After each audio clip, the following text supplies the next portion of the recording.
Hello, good morning. Session 30.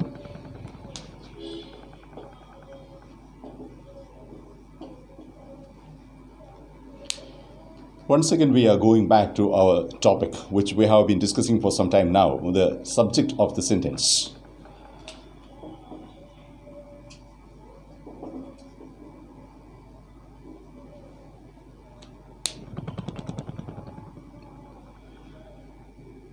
ഒരു പ്രധാനപ്പെട്ട കാര്യം, ഈ ക്ലാസ് കാണുന്നതിൽ മാത്രം ലാംഗ്വേജ് ലേണിംഗ് പ്രാക്ടീസ് നിർത്തുകയാണെങ്കിൽ നമ്മൾ ഉദ്ദേശിച്ച ബെനിഫിറ്റ് അതിന് ഉണ്ടാവുകയില്ല. Okay, the key word here is practice. Keep practising. അതുകൊണ്ടാണ് കഴിഞ്ഞ 2 സെഷനിൽ 2 ടൂൾസ് നമ്മൾ ഇൻട്രൊഡ്യൂസ് ചെയ്തത്. ഒന്ന് സെൽഫ് ടോക്ക് എന്നുള്ള ടൂളാണ്, രണ്ടാമത്തത് ബ്രെയിൻ സ്റ്റോമിംഗ് ആണ്. I hope you have tried these 2 different tools and you have seen how these tools were working. അപ്പോൾ അത് നിരന്തരമായ പ്രാക്ടീസ് ഇതിലേക്ക് വരണം എന്നുള്ളതാണ്. മറ്റൊരു പ്രശ്നം, നമ്മളൊരു തരത്തിലുള്ള പെർഫെക്ഷനിസം എന്നുള്ളത് നമ്മളെ ബാധിക്കുന്നുണ്ട് എന്നുള്ളതാണ്. Okay, we need to be perfect in whatever we are doing. അതുകൊണ്ട് ഇതിൻ്റെ തിയറീസ് മുഴുവൻ പഠിച്ചു കഴിഞ്ഞതിന് ശേഷം, അല്ലെങ്കിൽ ക്ലാസ്സസ് മുഴുവൻ പഠിച്ചു കഴിഞ്ഞതിന് ശേഷം, കേട്ട് കഴിഞ്ഞതിന് ശേഷം, കണ്ടു കഴിഞ്ഞതിന് ശേഷം ഗ്രജുവലി വി വിൽ ഇംപ്രൂവ് എന്നുള്ള ഒരു ചിന്ത at the back of our mind we are finding this kind of justification for postponing what we are doing. Okay, നമ്മുടെ ഈ ഒരു പെർഫെക്ച്വലായിട്ടുള്ള നിരന്തരമായിട്ടുള്ള ഈ നീട്ടിവെക്കലിന്, പോസ്റ്റ്പോൺമെൻറ്റിന് നമ്മൾ കണ്ടെത്തുന്ന ഒരു എക്സ്ക്യൂസായിട്ട് മാത്രം അതിനെ കണ്ടാൽ മതി. അതുകൊണ്ട് പ്രാക്ടീസ് എന്നുള്ളത് ഇപ്പോൾ നടക്കേണ്ടതാണ്. Okay, because our performance has to happen now. നമ്മുടെ പെർഫോമൻസ്, ലാംഗ്വേജ് പെർഫോമൻസ് എന്നുള്ളത് പിന്നെ എപ്പോഴെങ്കിലും നടക്കേണ്ട ഒരു കാര്യമല്ല, ഇപ്പോൾ നടക്കേണ്ട കാര്യമാണ്. ഈ പറയുന്ന നിമിഷം നടക്കേണ്ട കാര്യമാണ്. സെൻ ബുദ്ധിസത്തിലൊക്കെ നമ്മളതിനെ ഹിയർ ആൻഡ് നൗ എന്ന് പറയും. Here and now. ഓക്കെ, അത് we are sure that or we are very particular that it has to happen. When should it happen? It should happen now. നമ്മുടെ ഭാഷാ പ്രയോഗം എന്ന് പറയുന്നത് ഇപ്പോൾ നടക്കേണ്ട കാര്യമാണ്, ഇവിടെ നടക്കേണ്ട കാര്യമാണ്. അപ്പോൾ അതുകൊണ്ട് നമ്മുടെ ഒരു പെർഫെക്ഷനിസത്തിൻ്റെ ഭാഗമായിട്ടോ അല്ലെങ്കിൽ നമ്മുടെ ഒരു കംപ്ലീറ്റ് ലേണിങ്ങിൻ്റെ ഭാഗമായിട്ടോ ഇതിനെ നമ്മളിങ്ങനെ നീട്ടി വെച്ചുകൊണ്ടിരുന്നു കഴിഞ്ഞാൽ we will never come to practice language. So this is the reason why I am repeatedly asking you to participate in the chat. Okay, whatever we are discussing here in the classroom needs to be completed, needs to be explained, interpreted, analyzed and completed in the chat room, in the chat session. Appo please participate in the chat also, and that is one area where you can completely test, you can experiment with whatever you have learned in the class. അപ്പോൾ അതുകൊണ്ട് ഈ class കാണുന്നതിൽ മാത്രം practice ഒതുക്കി നിർത്തരുത്. ഞാൻ repeat ചെയ്യാണ്, class കാണുന്നത് കൊണ്ട് മാത്രം പ്രാക്ടീസ് ഒതുക്കി നിർത്തരുത്. എത്ര ക്ലാസ് കണ്ടു കഴിഞ്ഞാലും, എത്ര ഡിഫറെൻ്റ് ആയിട്ടുള്ള എത്ര സ്റ്റാൻഡർഡൈസ്ഡ് ആയിട്ടുള്ള ക്ലാസ് കണ്ടു കഴിഞ്ഞാലും നമ്മുടെ കോമ്പിറ്റൻസി ഡെവലപ്പ് ചെയ്യുകയില്ല. അത് ഡെവലപ്പ് ചെയ്യണമെങ്കിൽ we should have tested, we should have tried what we have learned. അപ്പോൾ there is only one parameter for this. Has any learning taken place എന്നുള്ളത് അറിയാനായിട്ട്, എന്തെങ്കിലും ഒരു പഠനം നടന്നുവോ എന്നുള്ളത് നമുക്കറിയാനായി, നമ്മുടെ അക്വയർഡ് നോളജിൽ എന്തെങ്കിലും ഡിഫറൻസ് ഉണ്ടായോ, നമ്മുടെ ഫങ്ഷണൽ ലേണിങ്ങിൽ എന്തെങ്കിലും വ്യത്യാസം ഉണ്ടായോ എന്നറിയാൻ ഒറ്റ വഴിയേ ഉള്ളൂ, പ്രാക്ടീസ്. അപ്പോൾ ഈ പ്രാക്ടീസിന് 2 അർത്ഥമുണ്ട്. ഒന്ന്, we are practising to learn എന്നുള്ളത്. 2, we are practising for testing എന്നുള്ളത്. അപ്പോൾ the learning and testing happens at the same time. It has to happen. This is what I wanted to say. It has to happen instantaneously.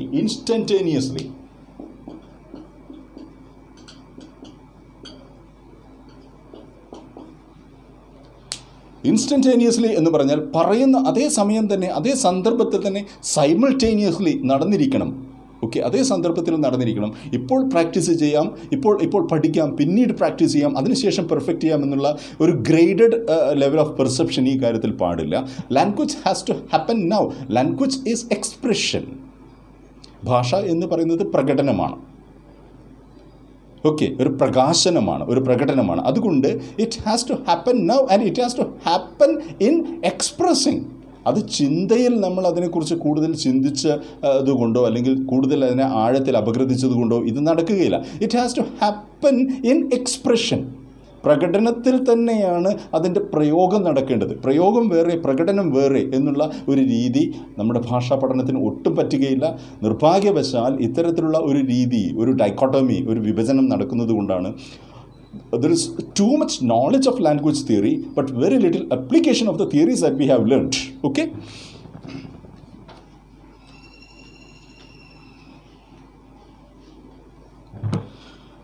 With this we come to today's topic. Okay, I was just reminding you, ഈ ഒരു കാര്യം ശ്രദ്ധിക്കണം എന്നുള്ള കാര്യം ഒന്ന് ഓർമ്മപ്പെടുത്തി എന്നുള്ളതേ ഉള്ളൂ. അതുകൊണ്ട് practice and please give a proof of your practice. Please come to the chat room.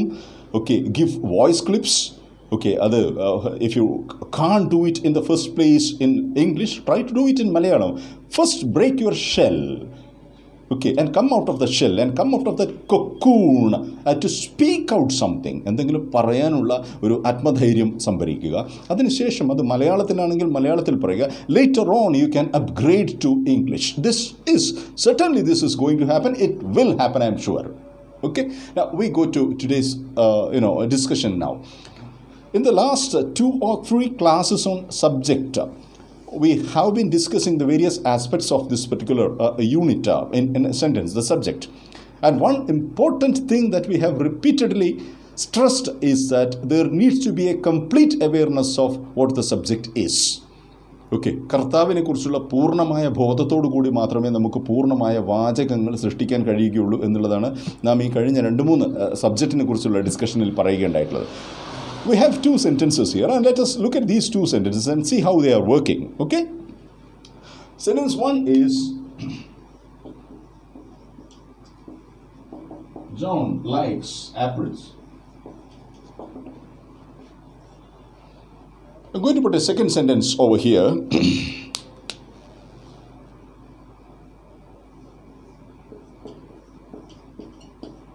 John's unusual craving for green apples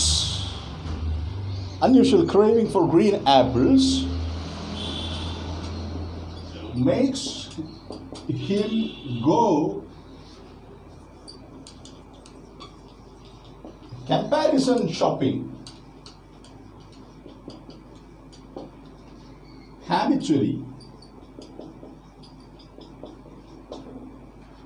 in fruit stalls.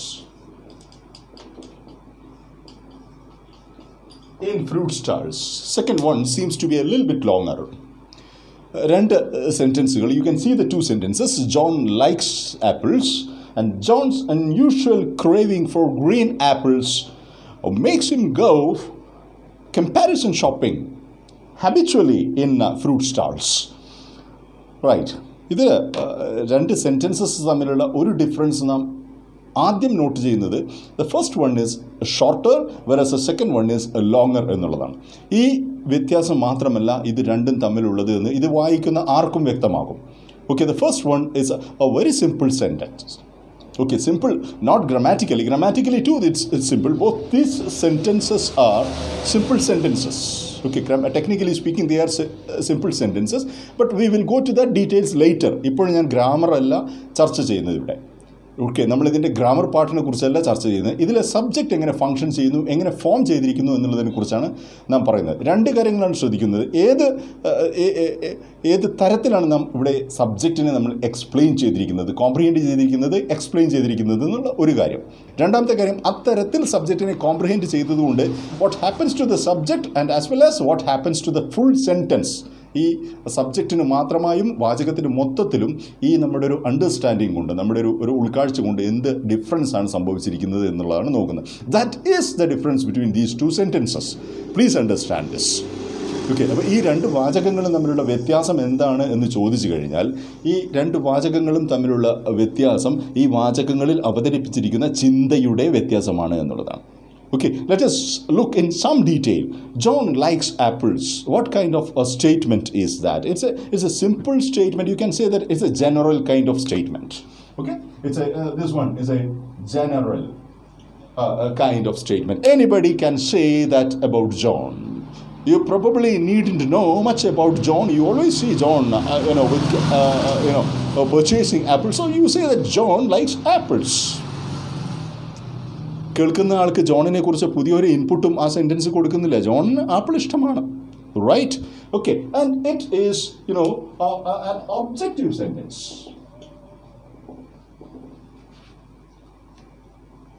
വളരെ വസ്തുനിഷ്ഠമായിട്ടുള്ള ഒരു സെൻറ്റൻസാണ്. അതിനകത്ത് നമ്മുടെ ഒരു പേഴ്സണലായിട്ടുള്ള ഒരു എലിമെൻറ്റും ഈ ഒരു സെൻറ്റൻസിനകത്ത് വരുന്നില്ല. Okay, it's very objective kind of statement, വളരെ വസ്തുനിഷ്ഠമായിട്ടുള്ള ഒരു സ്റ്റേറ്റ്മെൻ്റ് ആണ്. Okay, and more seriously this one is impersonal. Okay, ഈ ഒരു വാചകം ഒരു നിർവ്യക്തിത്വമായ, അതായത് ഒട്ടും തന്നെ പേഴ്സണൽ അല്ലാത്ത ഒരു സ്റ്റേറ്റ്മെൻ്റാണ്. ഏതോ ഒരു ജോണിൻ്റെ ആപ്പിളിനോടുള്ള ഇഷ്ടം. ഓക്കെ, ലോകത്ത് അനവധി ജോണുകളുണ്ട്, അനവധി ജോണുകൾക്ക് അനവധി തരത്തിലുള്ള ഫ്രൂട്ട്സിനോട് ഇഷ്ടമുണ്ട്. അതിലൊരു ജോൺ എന്നുള്ള ഒരു ഇംപേഴ്സണൽ എലിമെൻറ്റ് അതിനകത്ത് വന്നിരിക്കുന്നു. Now let us look at the second sentence in some detail. John's unusual craving. ഇവിടെ തന്നെ you are not speaking of John. In fact, what is qualifying John is he is a John who has an unusual craving for apples. ഒന്നാമത്തെ ജോണും രണ്ടാമത്തെ ജോണും തമ്മിലുള്ള ഒരു വ്യത്യാസം, ഇവിടെ രണ്ടാമത്തെ ജോണിനെ ഐഡൻറ്റിഫൈ ചെയ്യുന്നത്, മാർക്ക് ചെയ്യുന്നത്, ഡിസ്റ്റിങ്വിഷ് ചെയ്യുന്നത് his unusual craving for apples എന്നുള്ളതാണ്. His unusual craving for not only apples but green apples എന്നുള്ളതാണ് അയാൾ അവിടെ ക്വാളിഫൈ ചെയ്യുന്നത്. Right? And it makes him, so we are not speaking of John, we are speaking of his unusual craving. Craving എന്ന് പറഞ്ഞിട്ടുണ്ടെങ്കിൽ ആർത്തി അല്ലെങ്കിൽ അമിതമായ ആഗ്രഹം എന്നൊക്കെയാണ്. അൺയൂഷ്വൽ, അസാധാരണമായ ഈ പച്ച ആപ്പിളുകളോട്, ഗ്രീൻ ആപ്പിൾസിനോടുകൂടി ഒരു അമിതമായ ആവേശമുള്ള ഒരു ജോൺ, അയാളുടെ ആ ക്രേവിംഗ്. അതുകൊണ്ട് എന്തുണ്ടാവുന്നു? It makes him, John makes himself എന്നല്ല, അയാളുടെ craving makes him go comparison shopping. ഓരോ കടകളിലും കയറി വിലകൾ ഇങ്ങനെ ചോദിച്ച് കമ്പയർ ചെയ്ത് ചോദിച്ച് പോകുന്നതിനാണ് കമ്പാരിസൺ ഷോപ്പിംഗ് എന്ന് പറയുന്നത്. Right? So comparison shopping habitually this has almost become a habit. Okay, ശീലമാവുന്ന രൂപത്തിൽ, ശീലം എന്നുള്ള രൂപത്തിൽ എല്ലാ കടകളിലും കയറി കട ചോദിക്കുന്ന habit in fruit stalls. Of course he does this in fruit stalls only. Okay, so how many inputs we have provided in this second sentence? We are not speaking of John, we are speaking of John's a typical tendency, we are speaking of John's passion, we are speaking of his habit, we are speaking of his practices. ഇതെല്ലാം ഈ John എന്നുള്ള നമ്മുടെ സബ്ജക്റ്റിനെ വളരെയധികം distinguish ചെയ്യുന്നു. This is a distinctive, a quite distinctive kind of identity. ഇവിടെ John എന്നുള്ളത് ഒരു സവിശേഷ വ്യക്തിത്വമായി മാറുന്നു. ഇത് ഒന്നാമത്തെ സെൻറ്റൻസിൽ സംഭവിക്കുന്നില്ല. ഓക്കെ, അപ്പോൾ ഈ സെൻറ്റൻസിൻ്റെ സ്പെഷ്യാലിറ്റീസ് ഒന്ന് ജസ്റ്റ് ചെക്ക് ചെയ്യാം. Okay, unlike we say that this one is general, we see that this is special, this is particular. Okay, exclusive, particular, specific ആണ് John's craving. Okay, and the first one we say that this is objective. നമ്മളെ ഒന്നും ബാധിക്കാത്ത ഒരു statement ആകുമ്പോൾ this one is subjective. Subjective ആയിട്ടുള്ള ഒരു statement ആണ് second one എന്ന് പറയുന്നത്. And most importantly I say that this is most important about language, that the second statement is a personal statement. It's a personal statement. ഇതാണ് അതിൽ ഏറ്റവും പ്രധാനപ്പെട്ട വ്യത്യാസം. ഇത് വളരെ വ്യക്തിപരമായ ഒരു സ്റ്റേറ്റ്മെൻറ്റാണ്. ജോണിനെ അറിഞ്ഞ ഒരാൾ, ജോണിൻ്റെ ശീലങ്ങളെ അറിഞ്ഞ ഒരാൾ, ജോണിൻ്റെ രീതികളെ മനസ്സിലാക്കിയ ഒരാളെ, അയാൾക്ക് മാത്രമേ ഈ ഒരു സെക്കൻഡ് കൈൻഡ് ഓഫ് സ്റ്റേറ്റ്മെൻറ്റ് ഉണ്ടാക്കാൻ പറ്റുകയുള്ളൂ. Okay, so which statement is better for you? വളരെ ഓബ്വിയസ് ആണ്. I probably will be asking A rhetorical question if I am asking you to grade these two statements, say which one is better and which one is not as better as first one. Answer obviously is the second one. Why do we choose the second one? ഈ രണ്ട് വാചകങ്ങളിൽ രണ്ടാമത്തെ വാചകമാണ് നമുക്ക് കൂടുതൽ അഭികാമ്യം എന്ന് തോന്നാൻ കാരണം എന്താണ്? കാരണം വളരെ ലളിതമാണ്. രണ്ടാമത്തെ വാചകത്തിൽ നമ്മുടെ ഇൻവോൾവ്മെൻ്റ് ഉണ്ട്, നമ്മുടെ ഇടപെടലുണ്ട്. രണ്ടാമത്തെ വാചകം നാം സൃഷ്ടിച്ച വാചകമാണ്. വളരെ സബ്ജക്റ്റീവായി നമുക്ക് പറയാനുള്ള കാര്യം നാം പറഞ്ഞിരിക്കുന്നു എന്നുള്ളതാണ് രണ്ടാമത്തെ വാചകം. മൂന്നാമത്തെ ഒരു കാര്യം എന്ന് പറയുന്നത് വളരെ വ്യക്തിപരമായ, വളരെ പേഴ്സണലായ ഒരു വാചകമാണത്. വളരെ നിർവികാരതയോടുകൂടി, നിസ്സംഗതയോടുകൂടി പറഞ്ഞ ഒരു ഭാഷയല്ലാതെ വളരെ വ്യക്തിപരമായി പറയുന്ന പോലെ നമ്മുടെ ഹൃദയത്തിൽ നിന്നും, നമ്മുടെ ഉള്ളിൽ നിന്നും, നമ്മുടെ അറിവിൽ നിന്നും ഒക്കെ എടുത്തിട്ടുള്ള ഒരു വാചകമാണ്. ഇങ്ങനെ ഒരു വാചകം പറയണമെങ്കിൽ ജോണിനെ സംബന്ധിച്ച് നമുക്ക് താല്പര്യമുണ്ടായിരിക്കണം.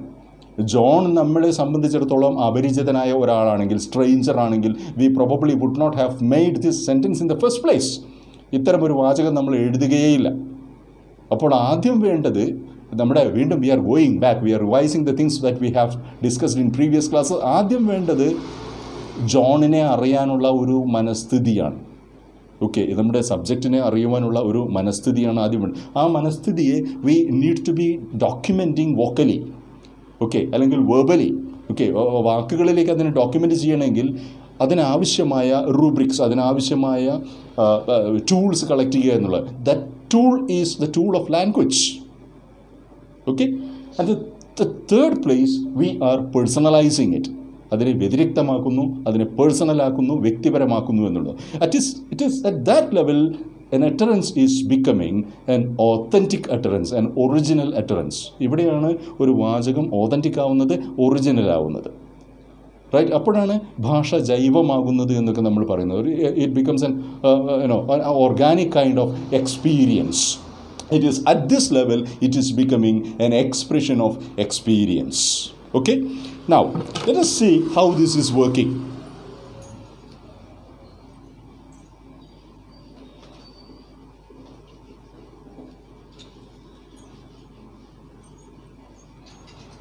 We are going to a handful of examples in this way. Let us see some more examples.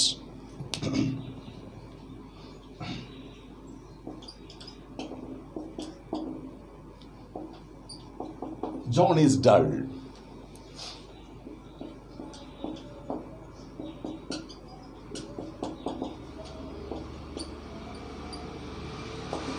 John practices yoga.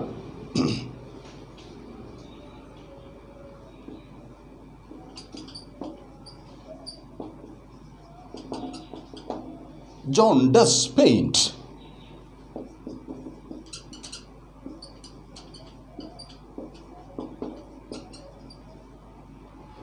John has a library of his own.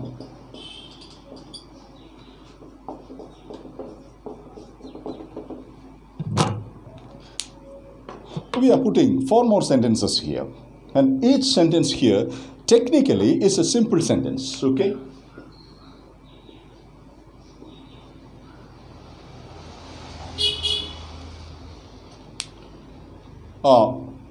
each one is a simple sentence here. Of course, does paint is a full verb unit, does is the auxiliary, and paint is a verb there. Okay, so these 4 sentences, look at these 4 sentences. What is happening? Each of these sentences is giving you an additional input on who John is. Okay, here we say John is dull, nirunmeshavanana, അല്ലെങ്കിൽ John practices yoga, yoga practice ചെയ്യുന്ന ഒരാളാണ്. John does paint. Okay, paint ചെയ്യാൻ കഴിയുന്ന ഒരാളാണ്, paint ചെയ്യുന്ന ഒരാളാണ് തീർച്ച. And John has a library of his own. ജോണിന് സ്വന്തമായി ഒരു ലൈബ്രറി ഉണ്ട് എന്നുള്ള ഈ 4 സ്റ്റേറ്റ്മെൻറ്റുകളും, I have translated these 4 statements is that we need to get clarity into which are the extra inputs that we are speaking on. Okay, ഈ വാചകങ്ങളിലൊന്നും നമ്മൾ ജോൺ എന്നുള്ള വ്യക്തിയെക്കുറിച്ചല്ല പറയുന്നത്. ജോൺ എന്നുള്ള വ്യക്തിയുടെ പല അവസ്ഥാന്തരങ്ങളെക്കുറിച്ചിട്ടാണ്, പല കണ്ടീഷൻസിനെ കുറിച്ചിട്ടാണ് നമ്മൾ പറയുന്നത്. John is dull is A statement on how he appears. Okay, what exactly is his state. John practices yoga. This is something that is qualifying John. ജോണിനെ ക്വാളിഫൈ ചെയ്യുന്നൊരു സ്റ്റേറ്റ്മെൻ്റാണ്. He is one who is practicing yoga, and that distinguishes him from many other people who do not practice yoga. Okay, or John does paint. Okay, if there is a confusion as to whether John paints or not, this is for sure that John does paint. He has a capacity to paint. He does paint. Or John has a library of his own. This is something again qualifying him. He is a proud owner of a personal library. Okay, so he has a library of his own. ഈ വാചകങ്ങളിൽ മുഴുവൻ സംഭവിക്കുന്നത് എന്താണെന്ന് വെച്ചാൽ, John എന്നുള്ള ഒരു സബ്ജക്റ്റിനെ മാത്രം മനസ്സിൽ കണ്ടുകൊണ്ട് നമുക്ക് ഈ സെൻറ്റൻസസുകളൊന്നും തന്നെ ക്രിയേറ്റ് ചെയ്യാൻ കഴിയുകയില്ല. ഓഫ് കോഴ്സ് ഇത് ഓരോന്ന് ക്രിയേറ്റ് ചെയ്തതിന് മുമ്പ് we have decided, okay, in our subconscious mind we have decided what we were going to speak. Okay, അങ്ങനെ പറഞ്ഞു കഴിയുമ്പോൾ, ഈ കാര്യങ്ങൾ പറഞ്ഞു കഴിയുമ്പോൾ നമ്മുടെ സബ്ജക്റ്റിനെ കുറിച്ചുള്ള എന്ത് അഡീഷണൽ ഇൻപുട്ടാണ് നമ്മൾ ക്രിയേറ്റ് ചെയ്യാൻ പോകുന്നത്, അല്ലെങ്കിൽ എന്തൊരു സ്ട്രക്ചറാണ് നമ്മൾ ക്രിയേറ്റ് ചെയ്യാൻ പോകുന്നതിനെ കുറിച്ച് വ്യക്തമായ ബോധം നമ്മുടെ മനസ്സിലുണ്ടായിരുന്നു. ഉണ്ടെങ്കിൽ മാത്രമേ ഈ തരത്തിലേക്ക് നമുക്കതിനെ മാറ്റാൻ പറ്റുകയുള്ളൂ.